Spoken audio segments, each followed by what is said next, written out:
पति के बीच बहस बढ़ने लगे, कम होने लगे दोनों के बीच सकारात्मक ऊर्जाओं का संचार, प्रेम तो कम हो ही, विश्वास भी कम हो जाए।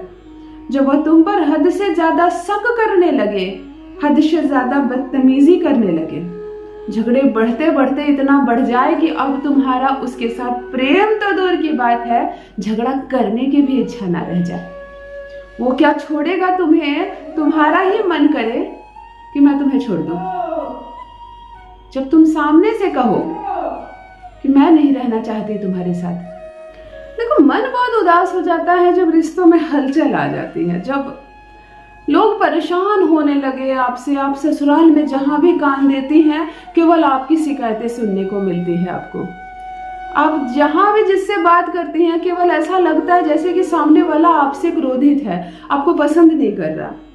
आप नजर पीछे दौड़ाती हैं तो आप अपने मायके में कितनी काम की लड़की थी, हर कोई आपको सर माथे पर रखता था, आप गुनों की खान थी, जो भी आपको देखता था कहता था आपके जैसी बेटी सबको मिले, सबका ख्याल रखती थी, सबसे प्रेम करती थी, आपकी बोली इतनी मीठी थी कि सभी आपको पसंद करते थे।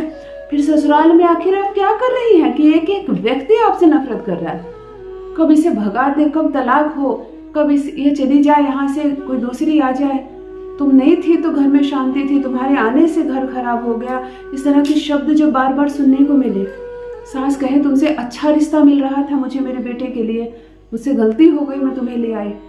पति बार बार कहे कि मैं बिना मतलब तुमसे शादी कर बैठा, मैं नहीं चाहता था तुमसे शादी, तुमने क्यों हाँ की, अभी भी कुछ नहीं बिगड़ा, छोड़कर मुझे चली जाओ।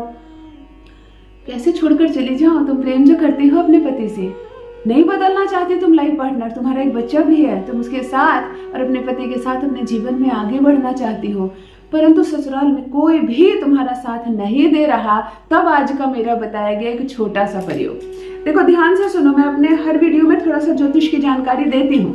कौन सा कारक ग्रह होता है जब तुम्हारी शिकायतें फैलने लगे, बिना मतलब लोग भ्रमित होने लगे तुमसे, एक भ्रम जाल हो, तुम खराब हो, तुम्हारी बोली खराब है, तुम्हारा आचरण खराब है, तुम खाना खराब बनाती हो, तुम गलत इंसान हो, तुम अच्छी औरत नहीं हो। ये भ्रम कौन फैला रहा है? ये भ्रम राहु फैलाता है। ये जो हिंसा हो रही है, झगड़े हो रहे हैं, वो थप्पड़ उठा रहा है तुम पर, ये कौन करवाता है? ये मंगल करवाता है। और ये जो प्रेम कम हो रहा है, आकर्षण कम हो रहा है, देखो झगड़े झंझट हो रहे हैं अलग है, फिर जब तुम और पति जुड़ती हो और यदि तुम दोनों के बीच प्रेम फिर जागता है तो यानी शुक्र सही अवस्था में है। लेकिन जब अकेले में भी प्रेम दोनों के बीच नहीं जागृत हो रहा है, कोई आकर्षण बोलकर नहीं रह गया, यानी शुक्र बिगड़ रहा है। तो जब भी तुम अपने पति को आकर्षित करने की बात करती हो, अपने पति को वश में करने की बात करती हो, तो यानी तुम दो ग्रह पर काम कर रही हो, एक तो शुक्र को और दूसरा राहु को तुम एक्टिव कर रही हो। तो कैसे करें, आज एक छोटा सा प्रयोग बताती हूँ। ये प्रयोग सीधा निशाने पर ना लगे तो कहना, क्योंकि एक ऐसा कॉमन सा प्रयोग है जो हर पति पत्नी के बीच हो रही बाधा, झगड़े झंझट का कारण होती है। तुम्हें ज्यादा सोच विचार नहीं करना, एक साधारण सा प्रयोग मैं कहती हूँ कि शुक्र और राहु दोनों को सामान्य अवस्था में लाएगा। वही पति जो शक करता है, वही पति जो तुमसे पीछा छुड़ाना चाहता है, हाँ वही पति जो तुम्हें मायके भेजना चाहता है, वो तुम्हारे पीछे पीछे आएगा। 4 दिन के लिए मायके जाओगे ना तो फोन पर फोन घुमाएगा, नहीं रह सकता मैं तुम्हारे बिना, जल्दी चले आओ, मन नहीं लग रहा है।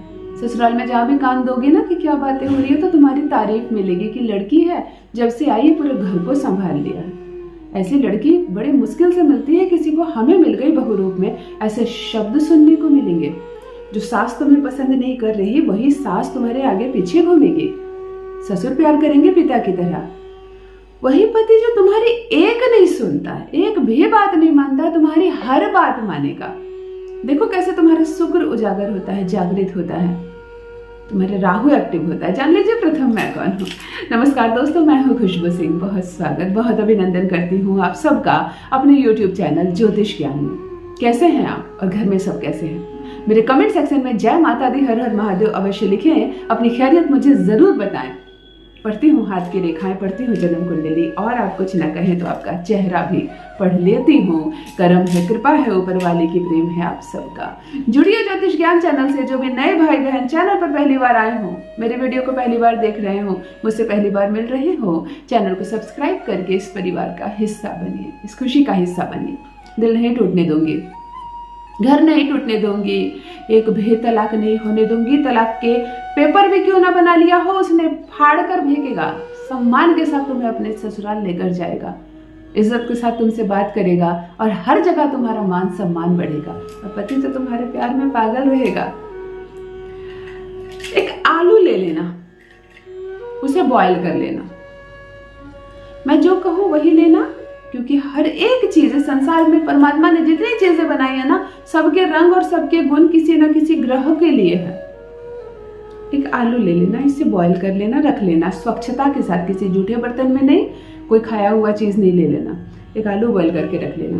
2 सिंदूरदानी लेना, एक सिंदूरदानी फुल हो और एक खाली हो, बिल्कुल खाली। 2 सिंदूरदानी, एक तुम जो निजी यूज कर रही हो वो सिंदूरदानी भी ले सकती हो, एक खाली और सिंदूरदानी खरीद लेना मार्केट से नॉर्मल वाला।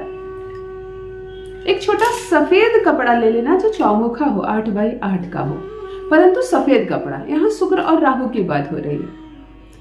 दिन केवल और केवल शुक्रवार हो, वह भी शुक्र पक्ष का शुक्रवार हो। आलू जो हो उसमें 3 सिंदूर का तिलक लगाना, लाल सिंदूर यानी साक्षात शुक्र। 3 सिंदूर का तिलक लगाना। अपने शरीर पर स्नान करने के बाद लाल या पीला वस्त्र ही धारण करना, काला रंग मत पहन लेना। सिंदूर मांग भर कर लगाना, उस दिन इत्र लगाना, परफ्यूम लगाना, खूबसूरत दिखना, बिंदी लगाना, स्माइल करना। उस दिन शुक्र हाई हो। सफेद जो कागज कपड़ा है उसमें आलू को रखकर उसको चारों दिशा से बांध देना। एक पोटली आलू की तैयार कर लेना। एक सिंदूरदानी में सिंदूर भर लेना, दूसरी सिंदूरदानी खाली रखना। एक एक चुटकी सिंदूर उठाना, ओम शुक्राय नमः कहकर दूसरे सिंदूरदानी में भरना। फिर एक चुटकी उठाना, दूसरे में भरना और दूसरे को फुल कर देना। प्रथम से दूसरे को फुल कर देना। अब इस आलू को और इस सिंदूरदानी को दोनों को हाथ में लेना और पीपल के वृक्ष के पास चली जाना। थोड़ा सा गड्ढा खोदना और गड्ढे के अंदर आलू और सिंदूर डालकर बंद कर देना। घर चले आना। खाली कर दिया तुमने एक सिंदूरदानी, जिससे सारे सिंदूर तुमने उसमें ले लिए हैं। इस सिंदूरदानी में नया सिंदूर भर देना और आज के दिन से ही इसी सिंदूर को लगाना। तुमने जो कार्य करके आया है, अब तुमने अपने सारे काम पूरे कर दिए हैं। अब कोई बुरी अवस्था नहीं है। मन से सारी नकारात्मक चीजों को हटा देना, दूर कर देना। आज से सब कुछ अच्छा होगा, आज से कुछ भी बुरा नहीं होगा। हर जगह तुम्हें तुम्हारी प्रशंसा सुनने को मिलेगी। वही पति तुम्हारे प्यार में पागल रहेगा। देख लेना अवस्था कितनी सुधर जाती है।